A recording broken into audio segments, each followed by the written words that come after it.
Dapat papanagutin ang mga mastermind na nasa likod ng anomalya sa flood control projects ayon sa dating chairman ng Presidential Anti-Corruption Commission kasunod ng pagkakakulong sa kontraktor na si Sara Diskaya. Si Franco Baranda magbabalita.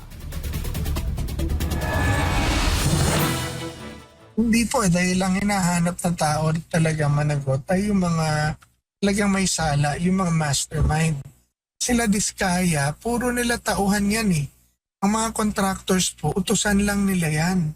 So bakit yun ang ikinukulong? Bakit utusan? Dahil kung hindi nila pagbibigyan, kung hindi nila pipiliin, wala naman makukuha yan eh.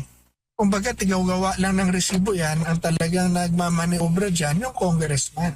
Yan ang iginiit ni former Presidential Anti-Corruption Commission Chairman Greco Bellica kasunod ng pagpapakulong kay Sara Diskaya kaugnay ng umano'y 96.5 million peso ghost flood control project sa Davao Occidental.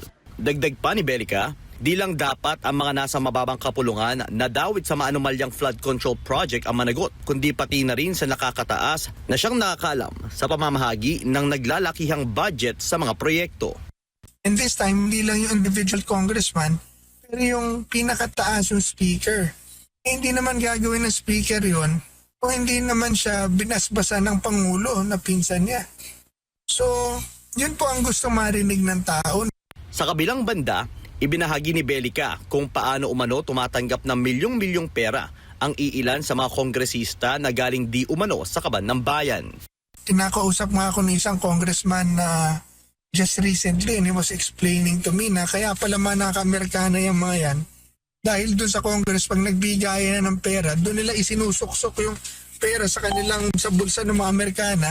Kaya raw mga Amerikana nila hila-hila ng ganon dahil sabi niya mabigat ang meron kang 4.5, 3.5 million sa na cash sa loob ng Amerikana mo inilalagay. Kaya pala ganon.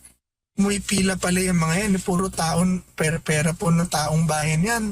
Ani Bellica, maging ang mga baguhang kongresista na inaasahan sanang magsalita laban sa korupsyon ay naging tikom na rin. Kaya para kay Bellica, ang susi para mabigyan linaw ang di matapos-tapos na problema sa flood control anomalies ay ang magiging tugon ng Pangulo sa mga binitawang salaysay ni dating Congressman Zaldico laban sa kanya. Para sa Diyos at Pilipinas Kumahal, Franco Baranda, SMNI News.